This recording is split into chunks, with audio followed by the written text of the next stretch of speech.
división anatómica de las infecciones y estamos ahondando un poco más acerca de cómo más o menos identificar de acuerdo al tipo de infección que va a desarrollar. Ya, entonces, ahorita empezamos hablando acerca de la faringitis y como habíamos dicho, faringitis básicamente viene de la inflamación de la faringe, ¿no? Inflamación de la faringe, hay dolor a nivel de la garganta y puede haber también fiebre. Ya, eso básicamente es faringitis. Pero al igual que lo hablamos la vez pasada, existen múltiples causas de faringitis. Dentro de las principales, los virus vendrían a ser el grupo de mayor riesgo, pero no son los únicos. También existen las bacterias, existen algunas otras causas como fúngicas e incluso parasitarias. Ahora, dentro de los virus existe un grupo enorme de virus que también podrían ocasionar, ¿ya? Pero bueno, lo importante que ustedes deben saber es justamente que para una sola entidad pueden haber más de una sola causa. Es importante que nosotros podamos ir identificándolos entonces, ¿ya? Por otro lado, en este caso, la mayoría de las infecciones respiratorias se va a encontrar dentro de un tiempo determinado estacional. A eso usualmente se le denomina como una aparición estacionaria, debido a que aparece principalmente en ciertos meses del año, ¿no? En este caso, para nosotros está más ligado al periodo de invierno, aceptando este año, ¿no? Por el tema de los cambios climáticos que está habiendo.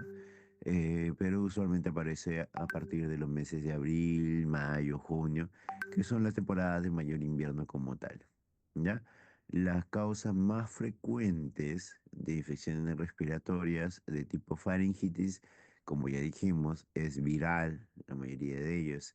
Y si se dan cuenta, acá nuevamente se repite la mayoría de causas: rinovirus, adenovirus, influenza, coronavirus. O sea, en realidad se repiten. ¿Por qué habíamos dicho que se repiten? Básicamente porque están muy estrechamente unidos, ¿no? La cavidad nasal con la cavidad faríngea, con la cavidad laríngea, están muy pegadas y es muy fácil de que si empieza, por ejemplo, a nivel nasal, rápidamente se disemine y genere una inflamación a nivel faríngeo también, ¿ya? Pero bueno. Después, eso es lo otro que estamos viendo, ¿no? Que también ya empiezan a determinarse las causas bacterianas. En este caso tenemos que de, del 10 al 15% ya estamos hablando de otro grupo de patógenos, como vendría a ser las bacterias como tal. Y acá tenemos el mayor causante de todas las bacterias, que vendría a ser el Streptococcus pyogenes, ¿ya? Esta vendría a ser la primera causa bacteriana de infección de tipo faringitis. Después existen otras, los demás estreptococos, porque acuérdense que cuando nosotros hablábamos de infecciones en cavidad oral faríngea, el grupo más predominante son los estreptococos, ¿no? Entonces, el estreptococo, en este caso, que causa más causa de faringitis, es el piógenes como tal. Muy bien, acá tenemos algo importante, ¿ya? Tenemos que nosotros poder diferenciar entre una faringitis vírica y una faringitis bacteriana. Faringitis en sí va a ser, como les había dicho, inflamación, ¿no? Inflamación. Y si hay inflamación de la zona faríngea, va a haber también congestión de la zona faríngea, va a haber también dolor de la zona faríngea. Entonces, en ambas condiciones, tanto viral como bacteriana, va a ser en realidad lo mismo. Sin embargo, existen discretas diferencias. La fiebre, en el caso de un cuadro viral, usualmente es leve o mínimo. En cambio, una faringitis bacteriana tiene fiebre intensa lo más frecuentemente. Lo otro que nosotros podemos ver así a grandes rasgos es que acá tenían varias placas de pus. Acá en esta zona, en la parte posterior, o sea, se encuentran varias placas de pus en la faringitis bacteriana. En cambio, en la faringitis vírica es poco frecuente el encontrar placas de pus como tal, ¿ya? Lo otro que puede suceder es que debido a la alta inflamación que hay de esta región, En el caso de una faringitis bacteriana, el dolor y el fastidio es mucho mayor comparado con una faringitis vírica, que también hay dolor, pero es un dolor un poco menos intenso porque la inflamación es un poco menor. ¿Ya? Entonces, usualmente las faringitis bacterianas no se asocian con diarrea, no se asocian con algunos otros síntomas como conjuntivitis. En cambio, las faringitis víricas podrían ir acompañados de diarrea, podrían ir acompañados de ojos llorosos, entre otras molestias, ¿ya? Entonces, esto es importante tenerlo en cuenta, ¿ya? Visualmente hay algunas claras diferencias. Existe un hallazgo muy importante que vendría a ser las lesiones en Donut, ¿ya? Que son así como lo vemos acá. Vemos la mucosa y vemos como que un halo eritematoso con un centro medio pálido. Ya, imagínense esta lesión acá en el paladar, ¿no? Entonces, estas lesiones son muy típicas de encontrar en la faringitis bacteriana, sobre todo del grupo A. Estamos hablando del estreptococo del grupo A, que vendría a ser el estreptococo piógenes, ¿ok? Sin embargo, no es muy frecuente. Cuando ustedes lo vean, lo primero que deben pensar es que se trata de estreptococcus pyogenes, un agente causal. Pero si no está, eso no significa que no sea. ¿Ok? Muy bien. Lo otro que es importante mencionar es que también lo que puede suceder son las amigdalitis. Y como su nombre lo dice, básicamente la inflamación de las amígdalas como tal. Ya, al igual que las causas de faringias, la amigdalitis también puede ser o viral o bacteriana. Y clásicamente las diferencias van a ser en realidad las mismas. ¿Por qué? Porque están estrechamente unidas, ¿no? Si las amígdalas se encuentran en zona faríngea, entonces va a ser lo mismo. La única diferencia es que como vemos acá, en esta zona, por ejemplo, la amígdala está respetada o no hay tanta inflamación. Ya acá sí ya vemos unas amígdalas bien hipertróficas con unas placas blanquecinas purulentas. Ya, esta es una faringitis bacteriana por como tal, complicada con una amigdalitis bacteriana. Ya, amigdalitis es de similar aparición con las mismas sintomatologías, puesto que estamos hablando del mismo espacio anatómico. Entonces, lo que se repite para las causas de faringitis es lo mismo que se repite también para el tema de amigdalitis, ¿ya? Seguimos avanzando, ya estamos hablando ahorita, más abajo estamos en la zona laringea. Y acá hay otra cosa importante que tener en cuenta. Habíamos dicho, ¿no? La laringe tiene alguna característica especial. Es que por su disposición anatómica, lo principal que realiza es el tema de la fonación, ¿no? Cuando hay una inflamación laringea, la complicación principal que va a haber es justamente la alteración de la voz, ¿ya? Entonces, eso es importante también tenerlo en cuenta. Como vemos acá, esta es una imagen justamente de la laringe con las cuerdas vocales. Cuando hay una infección viral, nuevamente lo primero que va a suceder es la inflamación. Entonces, al haber inflamación va a haber mayor congestión y esa congestión se traduce en un realce de los vasos sanguíneos, ¿no? Hay una hipervascularidad. Entonces, al ver eso significa, ok, está inflamado claramente y usualmente esta inflamación está ligada por los virus. En cambio, en esta zona, como vemos, tenemos las cuerdas vocales, pero se ven placas purulentas. Ya al ver placas purulentas, podríamos pensar de que se trata de una causa bacteriana como tal. Seguimos avanzando, en este caso, para el tema de la laringitis, la principal causa, las causas más frecuentes se reparten nuevamente entre los virus, ¿no? Rinovirus a la cabeza, seguido de influenza virus, adenovirus, y ya después de eso se reparten de causas mucho menos frecuentes, ¿no? Pero virus sigue siendo las principales causas, acuérdese de ello. Otra vez, hace un rato también hemos dicho, ¿no? Rinovirus, influenza, adenovirus, coronavirus. O sea, nuevamente, como estamos en el mismo espacio anatómico o estamos en un espacio anatómico que es muy próximo, en realidad las causas también van a repetirse como tal en la mayoría de los casos. Y cuando hablamos de causas bacterianas, acá ya vamos a tener algunas diferencias. Una de las bacterias que causa esto vendría a ser nuevamente el estreptococo de grupo A, o sea, el estreptococo piógenes. ¿Ya?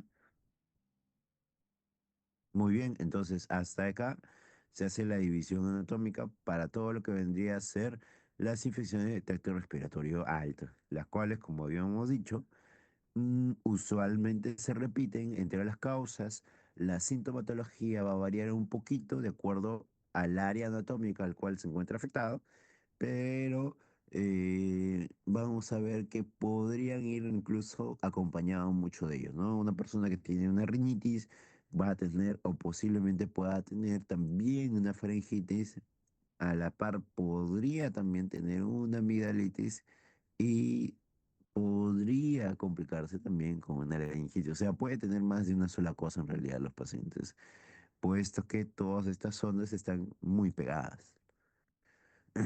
Ahora sí, empezamos hablando acerca de las infecciones de tracto respiratorio bajo. Y para eso también nuevamente debemos diferenciarlos eh, por su localización anatómica, ¿no? Tenemos, por ejemplo, la tráquea, los bronquios, los bronquiolos, los pulmones, entre otros, ¿ya? Entonces, cuando uno habla acerca de las infecciones respiratorias bajas, una de las cosas primordiales que debe también tener en cuenta es que para que haya llegado a este punto, tiene que haber vencido todo el primer espacio superior, ¿no? Todo este filtro que habíamos conversado, la dificultad, la tos, los estornudos, toda la movilización de secreciones, estos patógenos tienen que haber vencido eso. ¿Para qué? Para poder llegar a este nivel. Y lo otro que habíamos mencionado es que usualmente tienen una característica especial, que tienen que ser de muy pequeño tamaño, ¿no? Para que pueda haber llegado. Habíamos dicho cavidad nasal, tamaño aproximadamente unas 10 micras, pero a nivel pulmonar debería ser un patógeno que mide menos de 0,2 micras, ¿ok?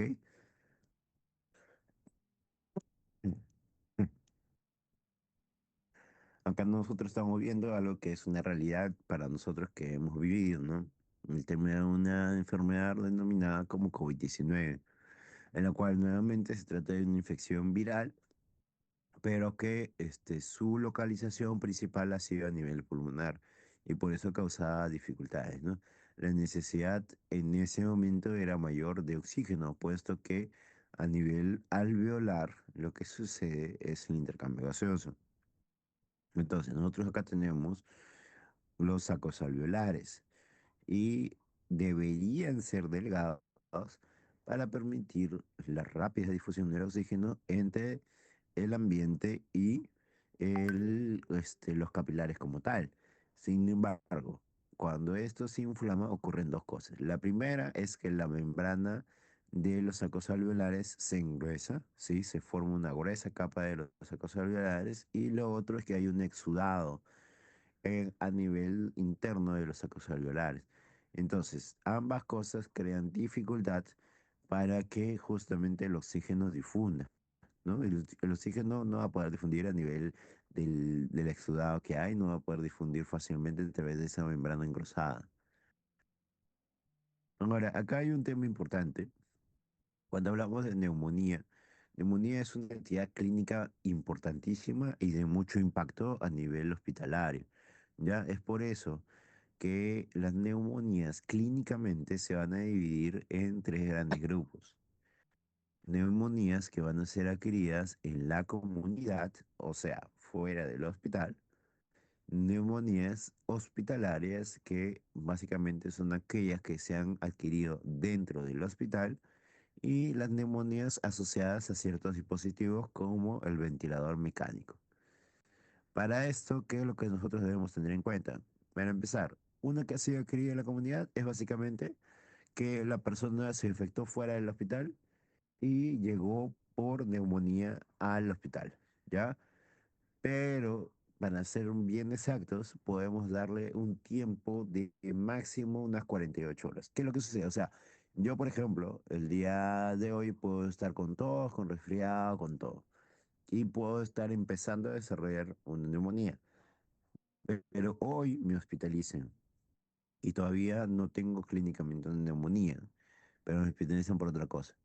Tengo hasta 48 horas para desarrollar la neumonía y eso lo atribuyo a que fuera del hospital, o sea, que lo haya adquirido la infección fuera del hospital. Por el contrario, si a mí me hospitalizan y dentro de 48 horas de estando hospitalizado no hay ninguna afección, sino que después de 48 horas recién empiezo a hacer neumonía, eso quiere decir que la causa de la neumonía ha sido desarrollada por algún agente infeccioso que pertenece al hospital. Por eso se le denomina una neumonía intrahospitalaria. Lo mismo sucede en el tema de sociedad ventilador. Hoy me intuban, ¿ya? Y tengo, a partir de las 48 horas, yo hago una neumonía, quiere decir que esta neumonía ha sido provocada o ha sido asociada al uso del ventilador mecánico. Entonces, el punto de corte acá va a ser 48 horas para todo, ¿ya? Y eso es importantísimo. ¿Por qué? Porque si uno se da cuenta, cuando uno está en la comunidad, en la calle, fuera del hospital, los agentes infecciosos son un grupo, ¿ya? Lo cual es, usualmente son agentes infecciosos, perdón, sin mucho mecanismo de resistencia, sin muchas complicaciones. Son agentes infecciosos de causas o de bacterias muy usuales. Sin embargo, cuando ya estamos dentro del hospital, los agentes infecciosos ya son del hospital, con los mecanismos de resistencia que lleva cada una de estas bacterias del hospital. Y los asociados al ventilador ya estamos hablando de grupos más difíciles. ¿Por qué? Porque el dispositivo que se utiliza para intubar al paciente puede arrastrar consigo bacterias que no son las que causan usualmente neumonía. Pero gracias a este dispositivo es que se inoculan básicamente hacia el pulmón y causan neumonía. ¿Ya? Entonces, eso es lo que nosotros debemos tener en cuenta. Y entonces, en esta situación se divide de esta forma, ¿no? Neumonía que tiene la comunidad, tenemos causas bacterianas. La primera, la más frecuente, es el Streptococcus pneumoniae, ¿sí? Ese es el más común. Causas intrahospitalarias, ya acá va a cambiar un poquito, ¿no? Causas intrahospitalarias pueden ser algunas que, este, depende mucho del tipo de paciente. Ya ahorita vamos a ir hablando acerca de ello, ¿ya? Pero tenemos aquí en Staphylococcus aureus, Pseudomonas aeruginosa, algunos bacilos gram negativos, ¿ya? Y después vamos a tener algunas causas de acuerdo a ciertas características. Por ejemplo, el paciente que es alcohólico, que abusa del alcohol, la principal causa asociada al abuso de alcohol es una bacteria que se denomina Klebsiella, ya la Klebsiella pneumoniae. En el caso de pacientes inmunodeprimidos, sobre todo inmunodeprimidos de tipo celular, ahí la principal causa va a ser un hongo, en realidad, el Pneumocystis jirovecii. Y por otro lado, tenemos acá un grupo especial denominado causas de medidas aspirativas. Ya acá voy a hacer una capita. Ya, un paréntesis. En realidad, si ustedes se dan cuenta, la gran mayoría de las neumonías en realidad son aspirativas. ¿Ya? ¿Por qué? Porque para que hayan llegado hasta el pulmón significa que uno se la tenía que aspirar. ¿Ya? Sin embargo, clínicamente o operacionalmente se clasifica así a las aspirativas. ¿Por qué? Porque debemos tener en cuenta que hay una mayor carga de aspiración o alguna condición que al paciente no le permite expectorar, sino más bien le genera que se aspire o regurgite todo lo que ha tenido, ¿ya? Entonces, acuérdense, ¿cuál vendría a ser una causa de aspiración? Si dijimos que la tos es un reflejo que todos nosotros tenemos, que los vómitos, que los estornudos son reflejos que todos nosotros tenemos, son reflejos nerviosos que uno tiene, ¿ya? Entonces, para que no haya eso, significa que debe haber alguna alteración a nivel nervioso. ¿A quién estamos hablando acá? Grupo especial vendría a ser aquellos pacientes que han tenido un infarto cerebral, ¿no? Pacientes con un stroke o un ictus cerebral, los cuales tengan ciertas dificultades ya para la movilización y también para la eliminación de secreciones. ¿Ya? Ahí las agentes que van a estar en principal frecuencia, ¿quiénes van a ser? Justo los que son de cavidad oral. ¿No? ¿Por qué?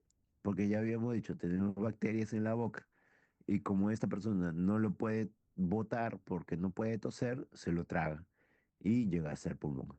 ¿Ok? Más o menos así es como vamos a ir dividiendo. Acá les traje como que una u otra división que ya va un poquito más ligado al tema de edad.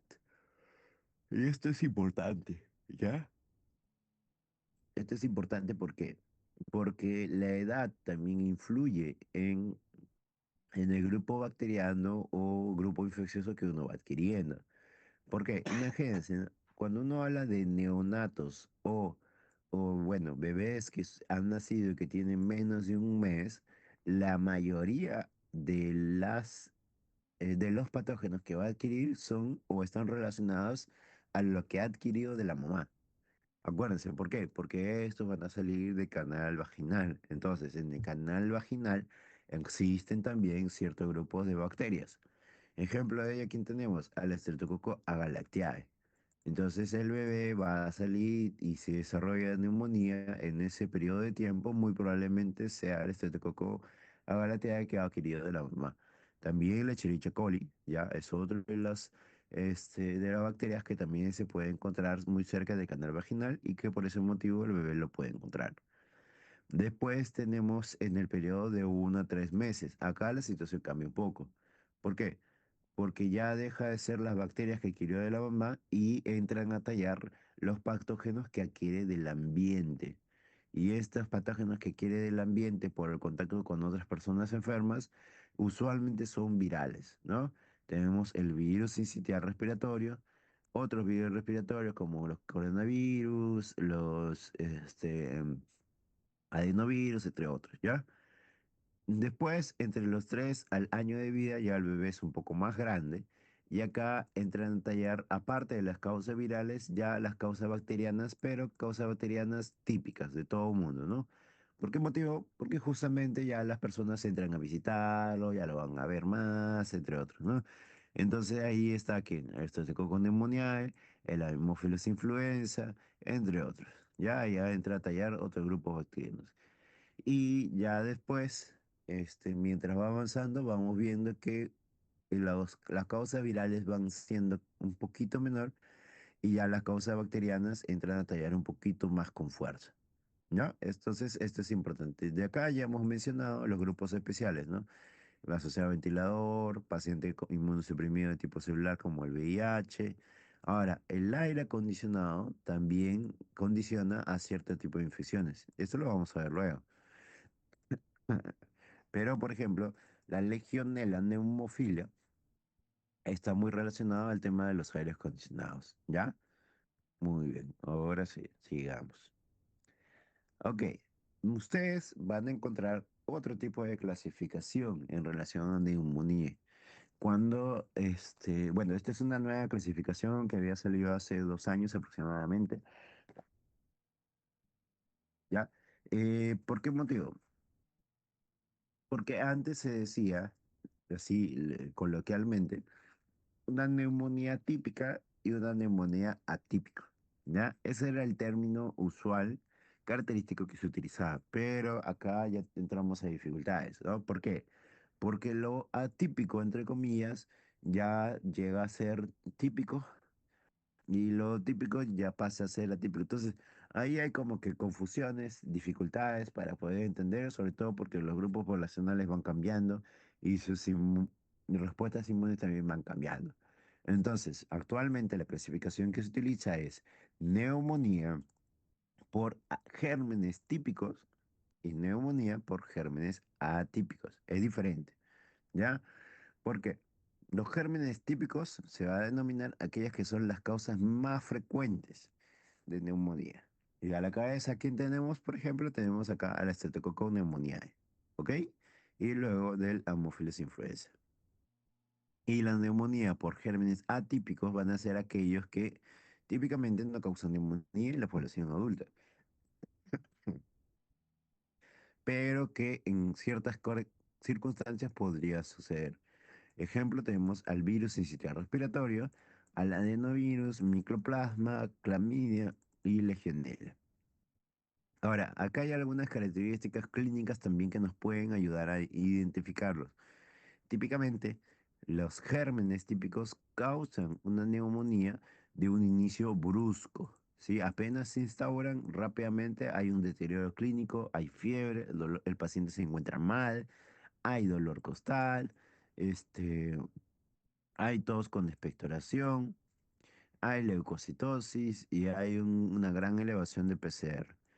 En cambio, los gérmenes atípicos, usualmente su presentación clínica es lenta, gradual, hay una fiebre baja, usualmente va acompañado de síntomas sistémicos, usualmente podría encontrar linfocitosis porque los linfocitos son los que van acompañados de unas infecciones virales. Mm. Ya, entonces, más o menos así, podríamos diferenciarlos también.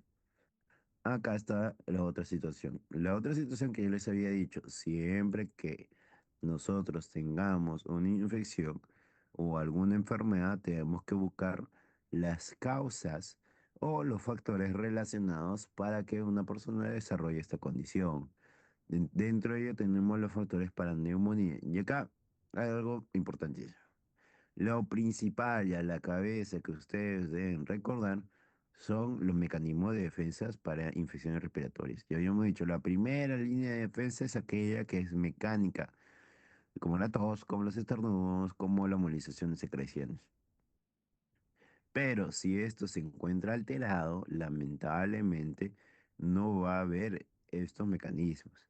Ejemplo, acá tenemos mecanismos que disminuyen la eliminación o el basamiento de las secreciones. Ejemplo, mecanismos que alteran la tos, mecanismos que alteran el flujo salivar o mecanismos que alteran la eliminación por el barrido mucociliar.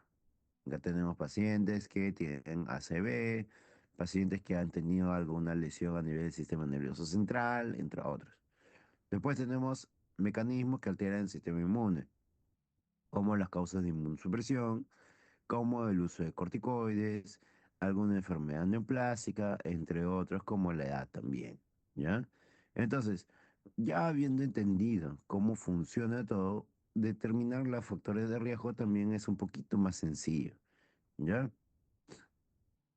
Muy bien, lo otro es que cuando uno tiene neumonía, como habíamos mencionado, existe una gran causa que vendrían a ser las causas virales. Y tenemos cuatro causas importantes, ¿no? El virus sincitial respiratorio, el virus influenza, el coronavirus y el adenovirus.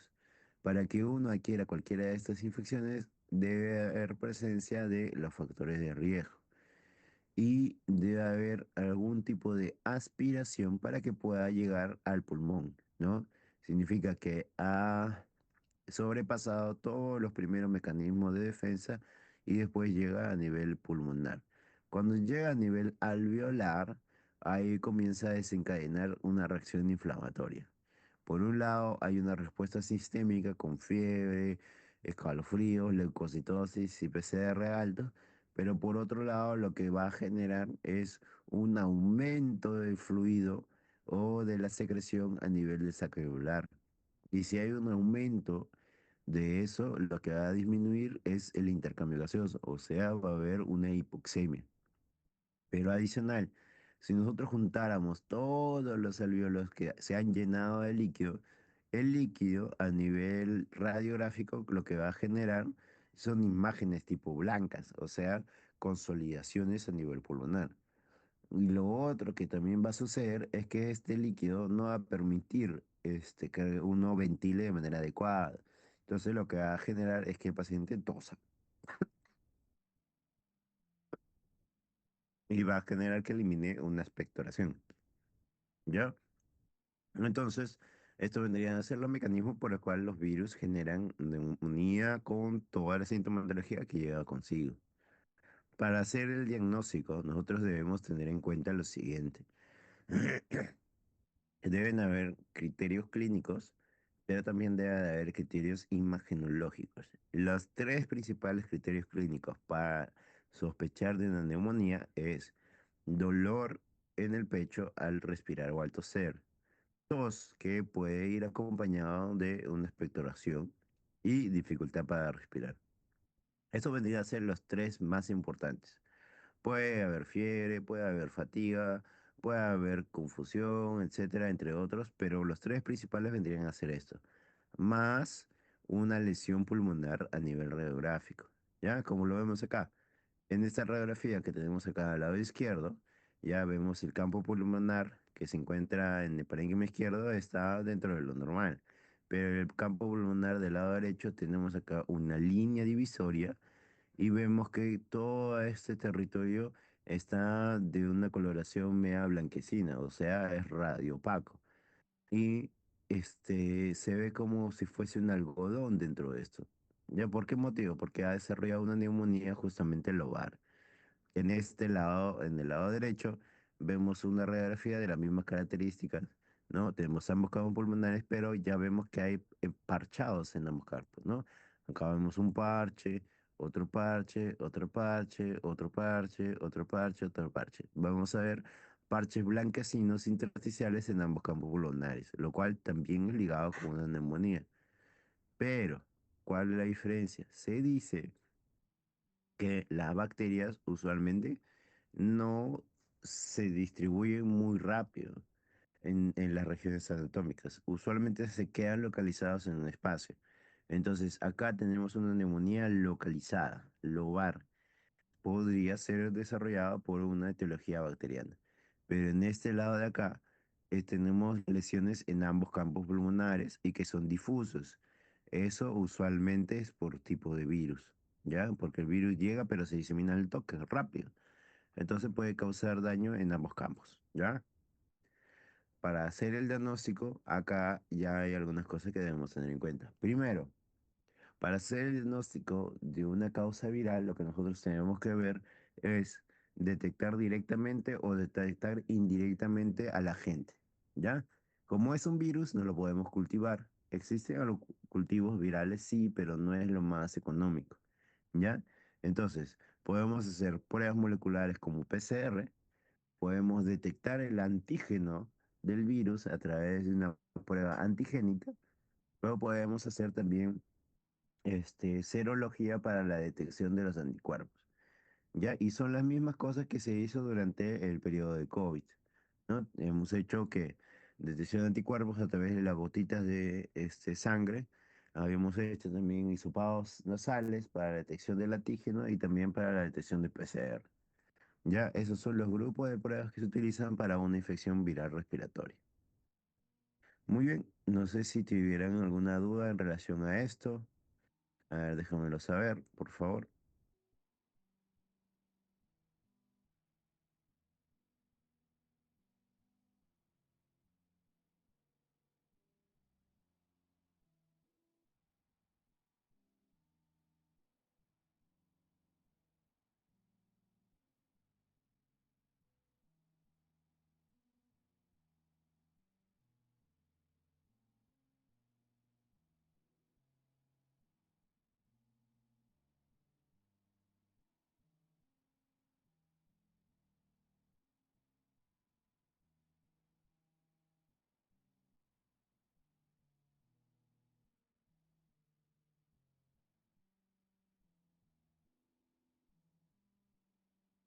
Ya. Vamos a avanzar un poquito más, ya vamos a tratar de aprovechar el tiempo. Una de las cosas que nosotros debemos tener en cuenta también es las infecciones bacterianas, ¿sí? Hace rato hemos hablado de las infecciones virales principalmente, pero las infecciones bacterianas son importantes. Y para hablar de ello vamos a empezar hablando acerca del Streptococcus pyogenes. El Streptococcus pyogenes, como ustedes se recordarán, es una bacteria gram positiva, es un coco gram positivo es un catalasa negativo como tal, ¿ya? Entonces, acá tenemos la bacteria, ¿sí? En redondita, y ahí vemos que tiene varias estructuras en su superficie, varias proteínas y glicoproteínas que se encuentran en la parte externa.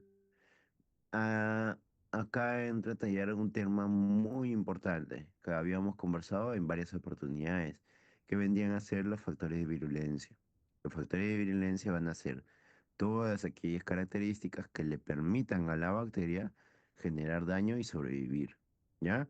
Entonces, estas estructuras vendrían a ser justamente factores de virulencia y se dividen de esta forma. Ya algunas que son estructurales, o sea que forman parte de su estructura, y otros que son extracelulares o los que determinan patogenicidad.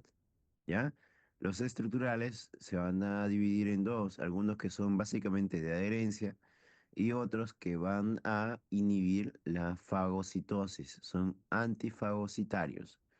Estos antifagocitarios, ¿a quién tenemos? A la cápsula, la proteína M, la proteína T, R y F.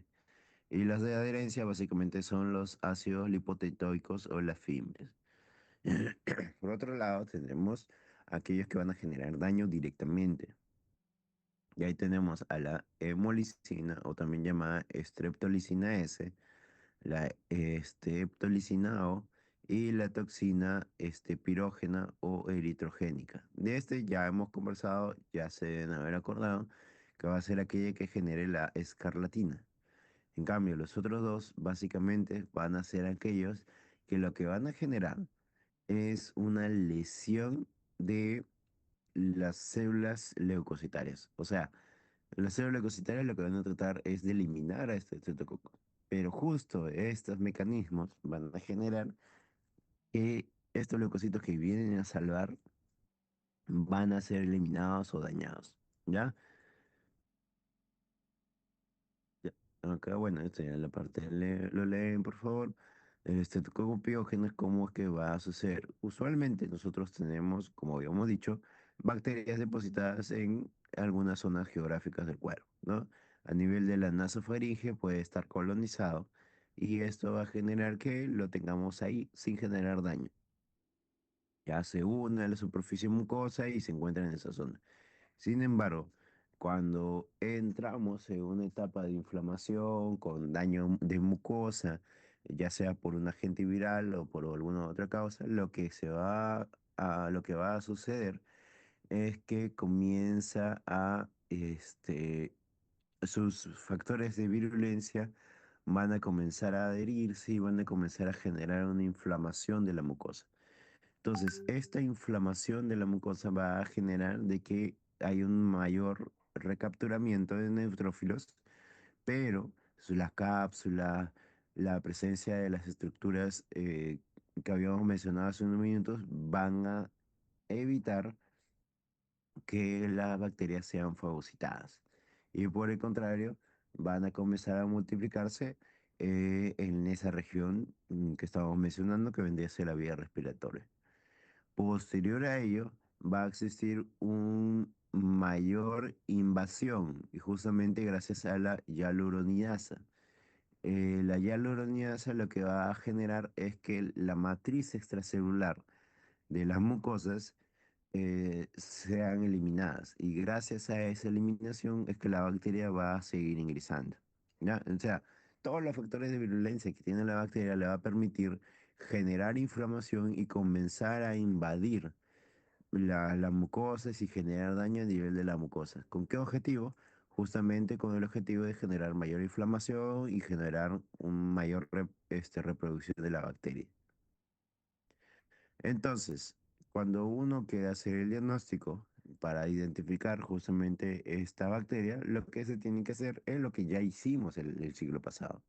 Básicamente lo que hemos hecho, ¿cuál ha sido? Primero, toma de muestra para determinar la coloración de Gram y determinar básicamente si se trata de cocos Gram positivos que se encuentran en cadenas o no.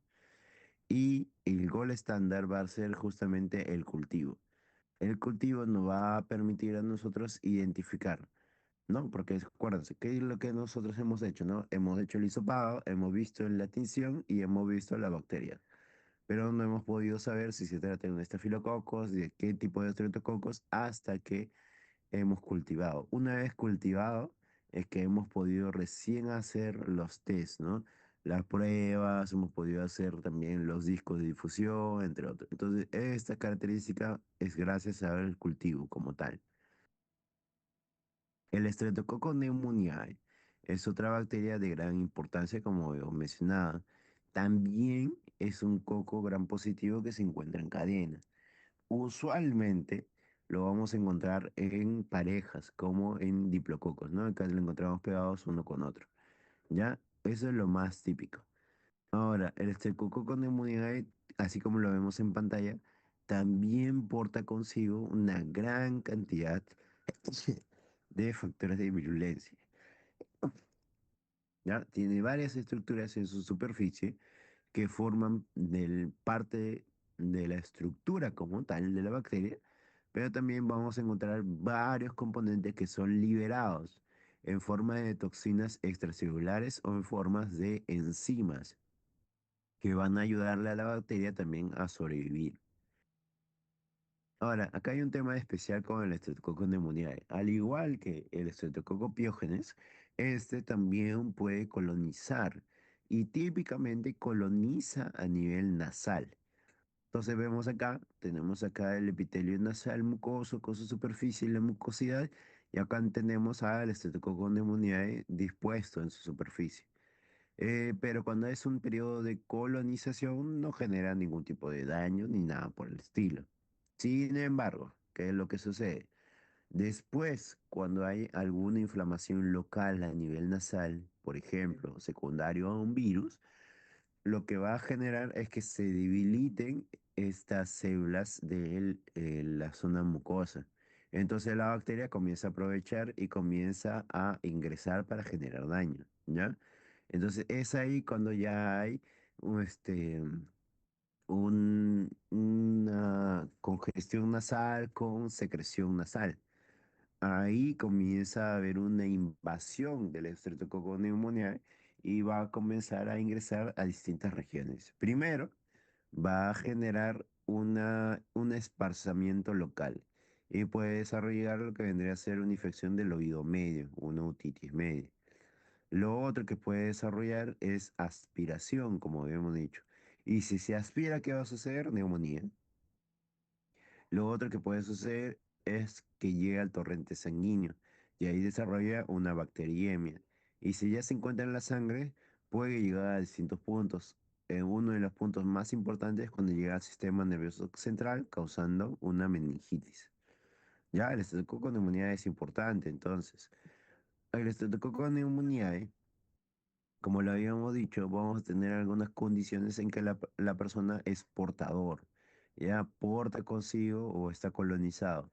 Tenemos un equilibrio tanto en la zona en la cual se encuentra el estreptococo con el hospedador sin que se genere daño. Ya están viviendo juntos. Sin embargo, puede haber algunas alteraciones como vendría a ser las coinfecciones virales. ¿Qué es lo que sucede acá?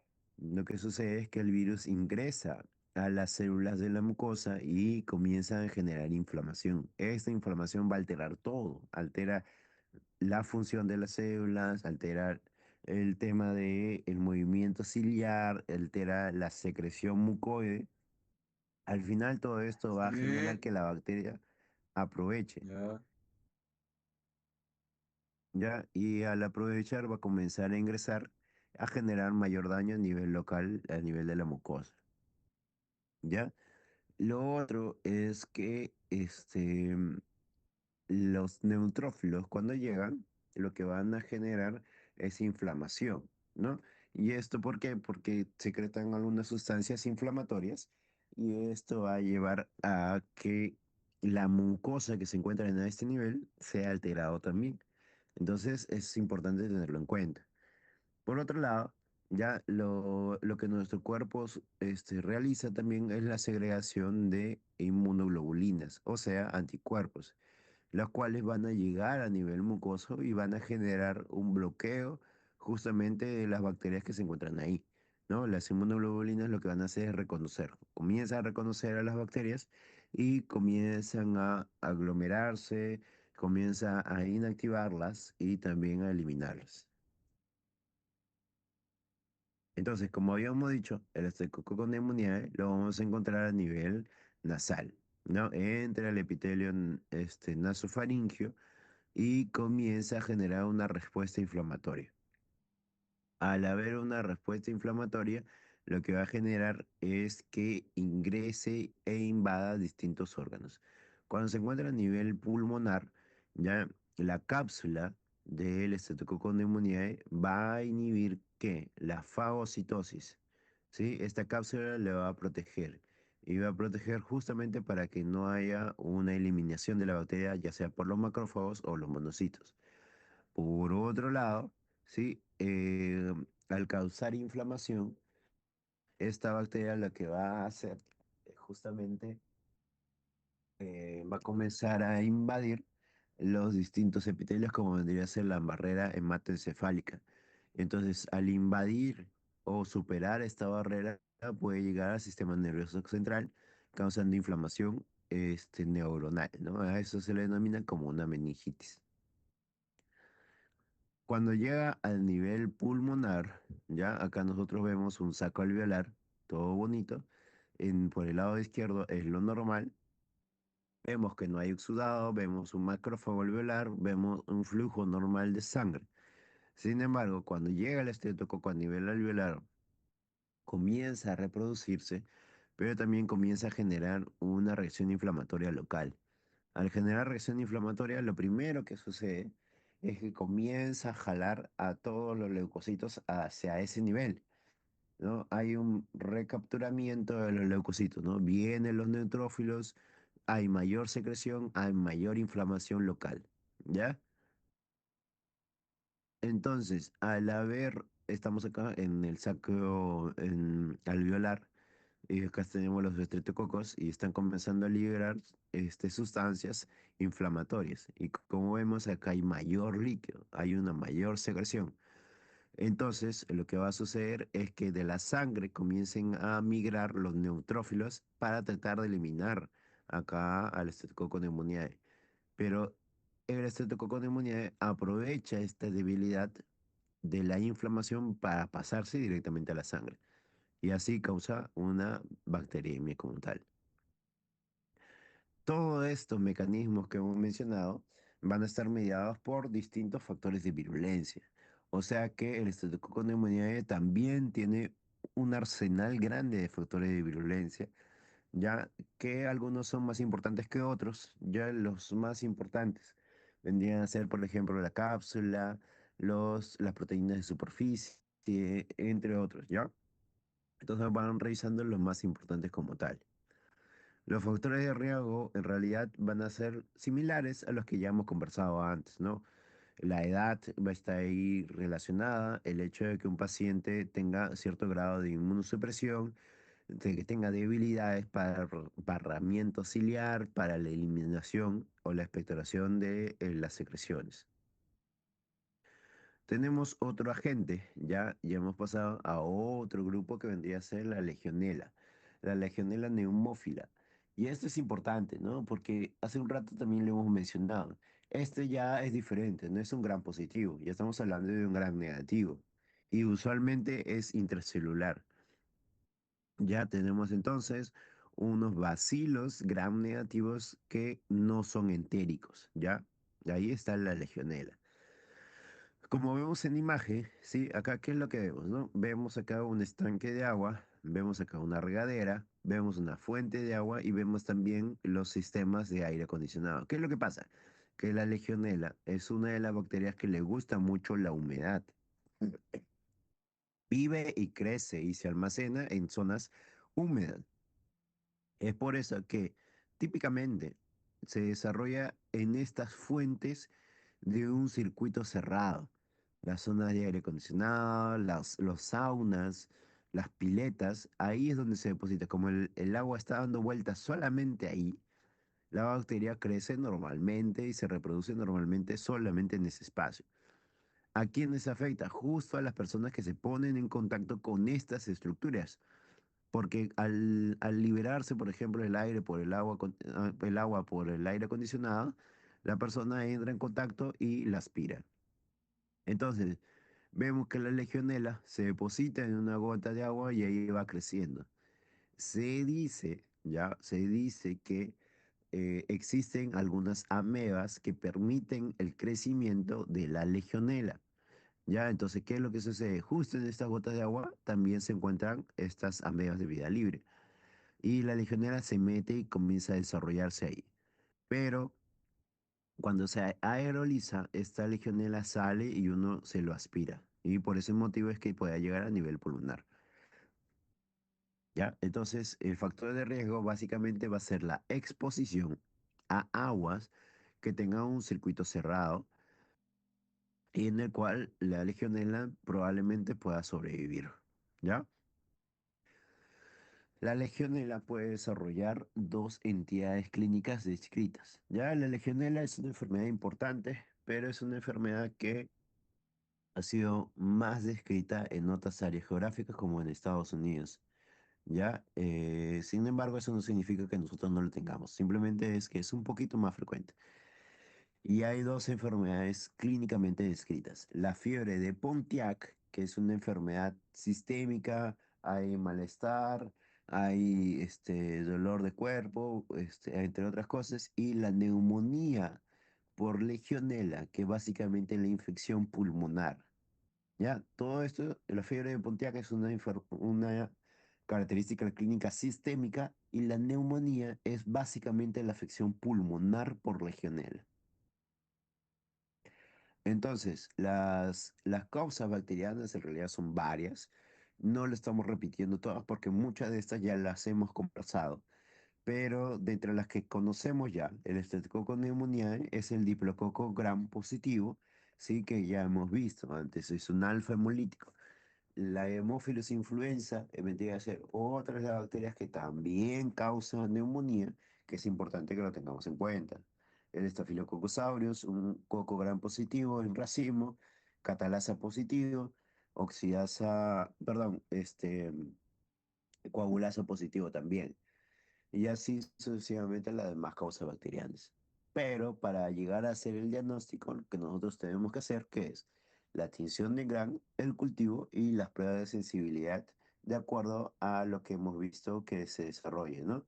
Si es que estamos pensando en Staphylococcus aureus o si estamos pensando en algunos estreptococos, ya lo vamos a ir dividiendo si es que es alfa, beta o gamma hemolítico.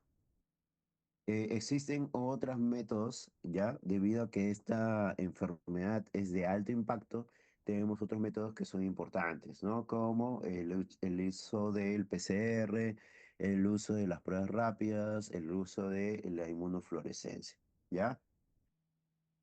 Y existen formas de prevenirlo. La principal forma de prevención va a ser el uso de la vacunación.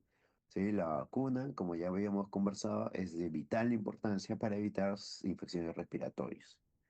Y existen vacunas principalmente para las infecciones pulmonares, puesto que son las de mayor impacto. Las infecciones respiratorias son las que se desplazan más rápidamente. Es por eso que el COVID fue de gran impacto a nivel mundial, porque era una infección que se transmite básicamente por aire. Entonces, es importantísimo que nosotros tengamos en cuenta y es importante también que podamos tener las inmunizaciones a través de las vacunas. Muy bien, entonces vamos a dar por concluido la actividad del día de hoy, pero quisiera saber si alguno tuviera alguna duda en relación a lo que hemos conversado.